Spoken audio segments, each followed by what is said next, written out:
अंधेरी रात का साया। गांव के किनारे एक पुराना सुनसान घर था जिसके बारे में लोग केवल फुसफुसाकर बात करते थे। कहा जाता था कि वहां कई साल पहले एक साधु ने आत्महत्या कर ली थी और उसकी आत्मा अब भी उस घर में भटकती है। लोग रात के समय वहां से गुजरने से डरते थे क्योंकि कई लोगों ने उस घर से आती हुई सिसकियां और पैरों के खरोंचने की आवाजें सुनी थीं। एक रात राहुल, जो शहर से अपने दोस्तों के साथ गांव घूमने आया था, ने इस कहानी को चुनौती देने का फैसला किया। उसके दोस्तों ने मना किया, लेकिन राहुल हंसते हुए बोला, अरे यार, ये सब बकवास है। मैं आज रात वहां जाकर सोऊंगा और सुबह तुम लोगों को बताऊंगा कि कुछ नहीं होता। अपनी हिम्मत दिखाने के लिए राहुल उस रात अकेले ही उस घर में चला गया। दरवाजा जंग लगा हुआ था और चरमराते हुए खुला।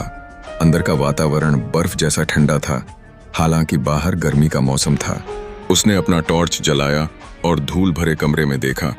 दीवारों पर किसी ने न जाने कब लाल रंग से अजीब चिन्ह बनाए हुए थे। थोड़ी देर बैठने के बाद उसे लगा जैसे कोई उसकी सांसों की आवाज सुन रहा है। फिर अचानक दूर से एक सिसकी सुनाई दी। राहुल का दिल धड़कने लगा, लेकिन वह समझाया कि शायद यह हवा का खेल है। तभी उसने पीछे से एक खरोंचने की आवाज सुनी, खकरे खकरे। वह धीरे धीरे मुड़ा और उसकी सांसें रुक गईं। दीवार पर एक लंबा काला साया खड़ा था जिसकी आंखें नहीं थीं, सिर्फ दो गहरे खाली गड्ढे थे। उसके होंठ नहीं हिल रहे थे, लेकिन एक कर्कश आवाज हवा में गूंजी, तुमने मेरी नींद में खलल डाला।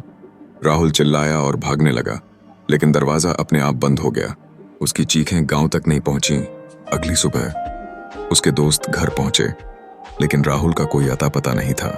बस एक चीज जरूर मिली, दीवार पर ताजा लिखा हुआ एक संदेश लाल रंग से, अब वो मेरा हिस्सा है।